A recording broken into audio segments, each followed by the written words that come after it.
चोर ठठेरे टाइप आदमी मर्डर तक नहीं पहुंच सकते थे। मेरे को लगता था भाई कि मर्डर तक भी सोच पाएगा ये। तो फिर इसके पीछे क्या किन्हीं राजनेताओं का हाथ है, किसका हाथ है, कौन सी ताकत इसके पीछे आपको लग रही है? कोई लोग किसी औरत को लगाए जो अपने देसी भाषा में लुगाई के लगाए, वो पैमाना तो सुधीर के पास ही है। उसके साथ कौन कौन है, ताकि मैं अवेयर रहूं आगे मेरे जीवन में, कहीं वो सुधीर की तरह वो एंट्री करके इसको और ना मार दें। वो तो यही मांग। आज हम उनका खुलासा करेंगे। मेरे साथ है सोनाली के एक खास राजदार छोटू बेनीवाल। तो उनसे बात करेंगे कि किस तरह से सोनाली की लाइफ थी, सोनाली और उनके पीए सुधीर सांगवान के बीच किस तरह के रिश्ते थे। आप वीडियो को आखिरी तक देखिए, चैनल सब्सक्राइब करें, वीडियो शेयर करें। मैं आपका दोस्त करमपाल। भाई साहब नमस्कार। नमस्कार जी। एक आपने पिछले दिनों ये कहा था कि एक बार आप यहाँ फार्म हाउस पर अंदर एंट्री किया आपने, उस समय पीए सुधीर सांगवान सोनाली को धमका रहा था। वो जो धमकाने की आपस की उनकी भाषा थी, वो रिश्ता था, वो किस तरह का था? धमकाने वाला जो मैं आपको बता रहा था, उसमें रिश्ते का अनुमान नहीं लगा जा सकता। जब भी कोई व्यक्ति किसी को लड़ता है या फिर डांटता है, तो उसमें उसकी जाति विशेष को लेके या फिर उसका नाम लेके या फिर अपने रिश्ते को लेके नहीं डांटता। धमका रहा था, डांट रहा था, उसके बाद फिर मैंने उसको समझाया था, धमकाया था। ये तो बता सकता हूँ भाई, हाँ ये बातें वो बोल रहा था। क्या क्या बातें थी भाई? इस टाइप की, भाई जो मैं कहूँगा वो होगा, ज़्यादा जब मैं काम कर रहा हूँ बीच में बोलने की जरूरत नहीं, इस टाइप की बातें थी। और उल्टा सीधा बोल रहा था। फिर मैंने उसको धमकाया था। तो इस बात को मैं ऐसे कैसे कहूँ भाई, कौन सी बताओ सारी बातें?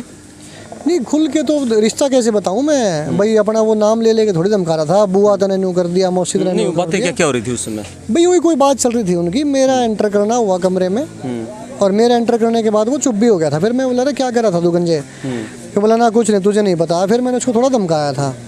अभी तो आपके माइक के आगे थोड़ा कहा जा रहा है, उसको ठीक समझा दिया गया था।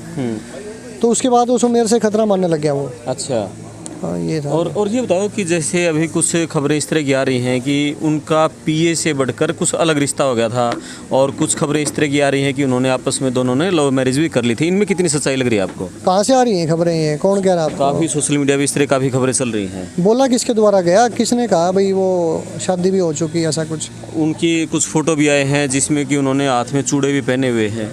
चूड़े की तो पहले की आ गई होंगी ना वो तो फोटो। सुधीर के नाम के तो नहीं पहन रखे थे। नहीं, अभी के कुछ महीने पहले की वो फोटो। भाई वो एक्ट्रेस थी और मॉडलिंग करा करती, तो किसी एक्टिंग के दौरान को ड्रेस डाल रखी होगी, वो आ गई होंगी जोड़े की। तो जैसे उनकी एक डांस की वीडियो वायरल हो रही है, बिल्कुल वो एक दूसरे के हाथों में हाथ डालते हुए शरीर को बिल्कुल टच करते हुए डांस कर रहे हैं। क्या उनको लग रहा था कि पीए से और ज़्यादा नज़दीक उनका रिश्ता बढ़ गया था? नाचते टाइम कोई बाउंडेशन नहीं होती। वो नहीं कहते नाचने लगे फिर ओल्ला क्या का। मेरे हिसाब से तो वही होना चाहिए भाई, डांस करे थोड़ा खुल के नाचो, इतनी बात है। और वो तो था भी दरिंदा, वो तो उसके मन में कहीं हो भी गा, कहीं हाथ लगा के कहीं फोटो तो आएगी ही आएगी। किसी को गाली दो तो वीडियो, आज के टाइम में नाचो तो वीडियो, रो तो वीडियो। तो उसको तो पता ही था कहीं ना कहीं वीडियो तो बन ही रही है। कोई फ़ोन में बना रहा है, नहीं तो कोई कैमरे लगे हुए वहाँ बन रही है। तो तेरी ऐड ही होएगी भाई, तूने सोनाली के हाथ लगाया, इस टाइप की बात है। हाथ भी कई प्रकार के होते हैं ना, भाई बहन को लगाए, कोई लोग किसी औरत को लगाए जो अपने देसी भाषा में लुगाई के लगाए, वो पैमाना तो सुधीर के पास ही है भाई। उसने किस वे में हाथ लगाया, किस वे में नाच रहा था, बहन के साथ नाच रहा था, बुआ के साथ नाच रहा था। नहीं, क्या आपको लगता है कि वो अभी लिव इन रिलेशन में रह रहे थे?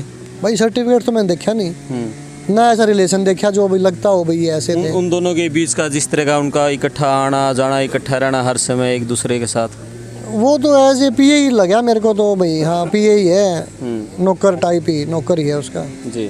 और गोवा पुलिस यहाँ पहुँची, आपको क्या लगता है कि पुलिस को कुछ यहाँ जांच में कुछ मिल पाएगा? भाई गोवा वाले पहले कभी हरियाणा हिसार आए नहीं होंगे, सिर्फ इतना ही लगा मुझे तो हिसार घूमे आए। बाकी वो चाह रहे हैं यहाँ डायरी देखना, लैपटॉप देखें। लैपटॉप में क्या था? ना तो सुधीर को लैपटॉप चलाना आया करता, ना को लैपटॉप में सबूत रखता। और अभी इतनी जब चलाकियाँ कलाकारी अपन ने देखी है, तो क्या आपको लगता है वो आदमी को पीछे सबूत छोड़ गया होगा?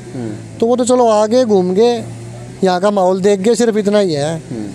और जांच में शायद मेरे हिसाब से कोई फ़ायदा नहीं होगा यहाँ आने से उनको जी। और जब सारे आपके दर्शक और आप फ़ायदा लेना चाहते हो, सच निकलवाना चाहते हो, तो उसको 2-1 घंटे के लिए हिसार पुलिस को सौंप दो जी। सारी बात सामने आ जाएगी। सबके ठंडक पड़ जाए कालजे में, भाई हाँ यह बात थी या चौड़ा आ गई। जी गोवा पुलिस तो बिठा के हाँ जी बताओ जी कैसे किया क्यों किया, वो इतनी आसानी से बताने वाला दरिंदा नहीं है। नहीं है। बहुत मास्टरमाइंड है, बहुत चालू है वो, जबान तराज तो वो है ही। उस आदमी ने 2 दिन तक गोवा सरकार को ही पागल बना दिया, तो ये गोवा पुलिस के बेचारे 2 कर्मचारी यहाँ घूम के सबूत लेना चाहते हैं क्या? तो आपको कुछ नहीं मिलेगा जी, कुछ नहीं मिलेगा। वो तो सोनाली को मांगना चाहती है, उसकी बेटी तो भाई मेरी माँ मिल जाए, उसकी माँ तो आ नहीं सकती। तो यूँ ही कहते हैं भाई जिसने मेरी माँ को मारा है उसके साथ कौन कौन है, ताकि मैं अवेयर रहूं आगे मेरे जीवन में, कहीं वो सुधीर की तरह वो एंट्री करके इसको और ना मार दें। वो तो यही मांग कर रही है बेचारी, भाई कम से कम हमको बता तो दो मेरे दुश्मन कौन कौन है, मेरी माँ को किसने मारा है उनको सजा मिले जी। सिर्फ यही तो मांग है। आप उनके सोनाली के बड़े राजदार हैं, आपको भी कभी ये लगा कि ये भी सोनाली के लिए खतरा है, जिस तरह से नज़दीकियाँ बढ़ा रहा था? खतरा तो उसकी एक्टिविटी इतनी तो नहीं थी भी ये स्टेप भी उठा देगा, क्यों जेब कतरे मर्डर नहीं करते, वो जेब कतरा टाइप सा था वो, चुगलखोर आदमी कभी क्राइम करता नहीं दिखेगा आपको। जो ठीक ठाक आदमी होगा, ईमान वाला, स्वाभिमान वाला, वो अपने स्वाभिमान को बचाने के लिए क्या पता मर्डर कर दे, कुछ स्टेप उठाए। ये मतलब चोर ठठेरे टाइप आदमी मर्डर तक नहीं पहुंच सकते थे, मेरे को लगता था भाई कि मर्डर तक भी सोच पाएगा। तो फिर इसके पीछे क्या किन्हीं राजनेताओं का हाथ है, किसका हाथ है, कौन सी ताकत इसके पीछे आपको लग रही है? फिर इसके पीछे हाथ है नशे का, उसकी औकात कम थी, ज़्यादा पी गया होगा, और नशे में आदमी कुछ भी कर सकता है, इस तरीके से उसको मार दिया। और रही बात राजनीति की, कोई बीजेपी का, कोई मायावती का, कोई कांग्रेस का, कोई नेल्लो का, कोई भी नहीं मिलेगा मेरे हिसाब से। और बाकी ये जांच का विषय है पुलिस का, पुलिस बताएगी कौन कौन है, अगर पूछना चाहेगी तो। आप उनकी बेटी से भी मिले हैं, बेटी की कैसी हालत है? जो किसी भी 14 साल के बच्चे का माँ और बाप छिन जाए क्या हालत होती है, वही उसकी यशोधरा की हालत है। भाई 20 साल का लड़का भी होता है, से उबर रही है, उबरना पड़ेगा और क्या करे, साथ चली जाए उसके। और वो तो साथ जाने को भी थी। कोई भी बच्चा हो, यीशु का जिक्र छोड़ो आप, कोई भी हो जिसके माँ छिन जाए, बाप छिन जाए, क्या हालत होगी, वही यीशु की हालत है। तो भाई ये थे छोटू बेनीवाल उर्फ ऋषभ बेनीवाल, और सोनाली फोगाट के काफ़ी नज़दीक रहे हैं, कुछ बात इन्होंने बताई हैं। और सबसे बड़ी बात, हमने जो सोनाली और उसके पीए के संबंधों के बारे में बात की हैं, कुछ बातों को घुमा गए हैं, कुछ बातें सीधी बताई हैं। मैं आपका दोस्त करमपाल, धन्यवाद।